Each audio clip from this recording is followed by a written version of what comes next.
Hey gang, welcome to another episode of Wisdom Wednesday, the next to the last one for the month of September. The big news this week, fall has arrived in Austin, Texas, and you know what that means? Nothing, absolutely nothing. It's still 97 degrees outside, so nothing has changed. But it is fall weather. Dropped a little bit yesterday because we got a little bit of rain and some cool weather. And Texas is the only place in the country where it drops down into the 80s and people get all excited and start getting out their winter clothes. So here we are.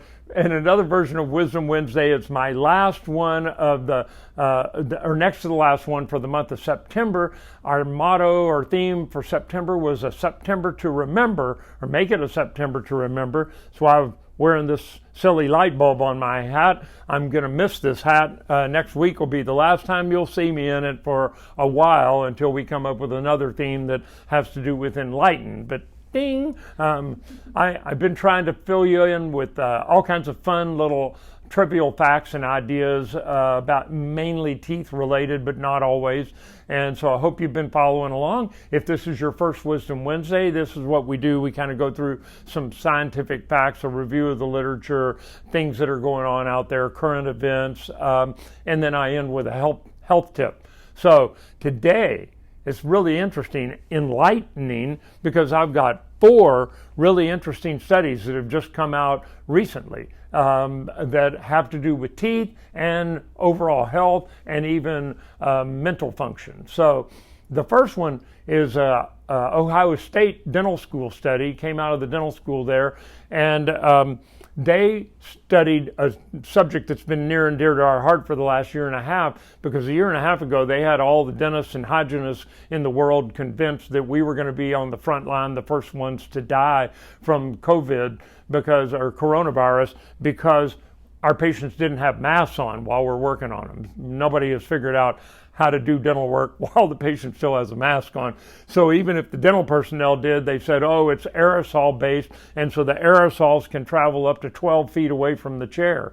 But that was all speculation. Sort of made sense. What we found out since is the virus is more droplet based, not aerosol based. So it doesn't get into the air in small particles. The virus stays in liquid droplets, which are bigger, heavier, so they're going to fall right close to the patient's mouth, and they don't even splatter. This Ohio State study, they put like a dozen different sensors around the room, some even as far as 6 feet away on the carpet. They put one on the dentist's forehead, really on his face shield, but they put a little sensor there. They put one on the patient's forehead. They put one on the patient's napkin, and all these sensors. They did dental procedures even leading up to implant placements, things that splattered water and used a high-speed handpiece, all the things they told us that were going to kill us a year and a half ago. And then they tested all these sensors down to, they run these tests now with these electron microscopes. They can find individual virus particles. What they found out at the end of the study is that 19 of the people that they studied, out of like 100 and something of them, 19 of them tested or had coronavirus in their saliva, but they were asymptomatic. So they would have probably tested positive for coronavirus, but they didn't find any coronavirus any place on any of the sensors, even the ones around the patient's face, on the dentist's face mask, none, 0. But it did test in their saliva.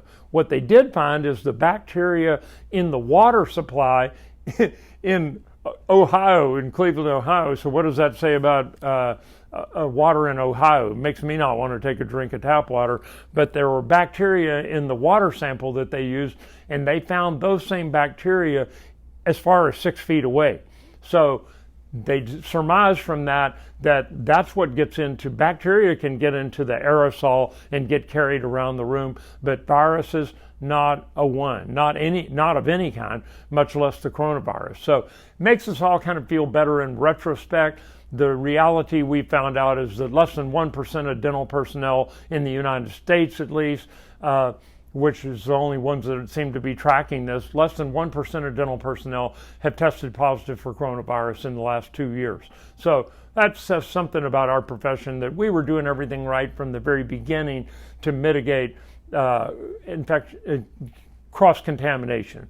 We've been doing infection control seriously since the AIDS epidemic back in the early to mid-'80s. And so keep it up, dentists out there, it's working. Study number 2, another northern state, University of Pennsylvania in Philadelphia did a study on taste buds and whether they were affected positively or negatively by wisdom tooth removal. And surprisingly, this one surprised me, they found out that even as long as 20 years after wisdom teeth were removed, they did an interesting test where they gave people sweets, sours, bitter, and salty things, had them swish it around in their mouth, and then they had a sophisticated test where they could test how quickly they could determine what those tastes were. And 100% of the people who'd had wisdom teeth removed within the last 20 years tested 3 to 10% more sensitive on their taste buds than people who had not had their wisdom teeth removed. They don't know why yet. That's the next study. Keeps these people busy. So maybe next year I'll have some answers for you as to why that is. But it was an interesting study. You ladies out there will like this. They found out 100% of the women tested way better than the men as far as sensitivity to taste, in all those sweet, salty, bitter, sour, and hot. That's the other one. So they didn't test anybody. Down here in Texas, we would have given them a jalapeno. But okay, so that's study number 2. Study number 3, this one also is interesting, especially having just come through this pandemic. The researchers have found that children that have had traumatic events in their early childhood, like before they start getting permanent teeth, their permanent teeth come in faster on average than children who have not had traumatic events. Pandemic related, being stuck at home and not being able to go to school or play with their friends probably is going to contribute to that as a traumatic event for these kids. So I thought that was really interesting that we can look for 3 to 5 years from now when permanent teeth start coming in on 5 and 6 year olds, we're going to see them possibly coming in a little earlier.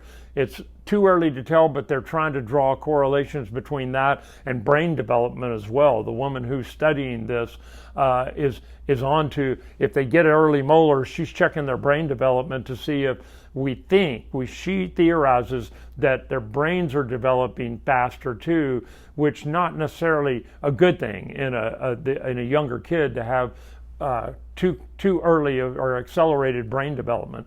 So interesting study. Maybe a year from now I'll have some more conclusions for you. Fun fact number 4. There's researchers again at University of Pennsylvania that are working on smart implants. Implants are normally titanium based, and you drill a hole in the jawbone, stick the implant down in there and wait for bone to grow around it. Well, these guys have used some kind of barium substrate in their implants that give off what they call bioluminescence.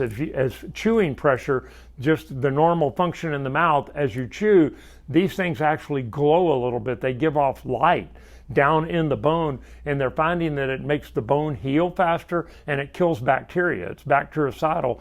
Up to what point, they don't know. That's where they're studying. How thick of a coating do you have to put on these to get them to where they inhibit bacteria from forming around them? But it's kind of cool stuff if you're a dentist to think that we might be putting things in people's mouths in the future that eliminate the bacteria from being able to grow around them, which would eliminate gum disease, bone loss, all kinds of fun things like that. So another one that's yet to come somewhere out there in the future, but they're calling them smart implants right now. So fun facts. My health tip for the week, since this is September to remember, we're talking about memory. And I saw a recent study that said if you're going somewhere, especially if you're over the age of 60, turn your GPS off. That by using a GPS constantly to find your way around, your brain doesn't stay engaged. You're just following directions, and kind of like being married. And so the hippocampus inside the brain actually shrinks if you're not actively engaging your brain in problem solving and finding your ways around. So they're recommending either let the GPS get you close to where you're going and then turn it off, so that you got to use your brain a little bit to find the parking space and to find the right place to park. Or better yet, turn the thing off and have to force your brain to think while you're finding your way from place to place, instead of depending on that darn GPS all the time. So that's my health tip for the week. Try it and see how it works for you. Otherwise, have a healthy and fun rest of the month. I'll see you again next Wednesday for one last version of Wisdom Wednesday in September, and we'll announce our theme for October next week.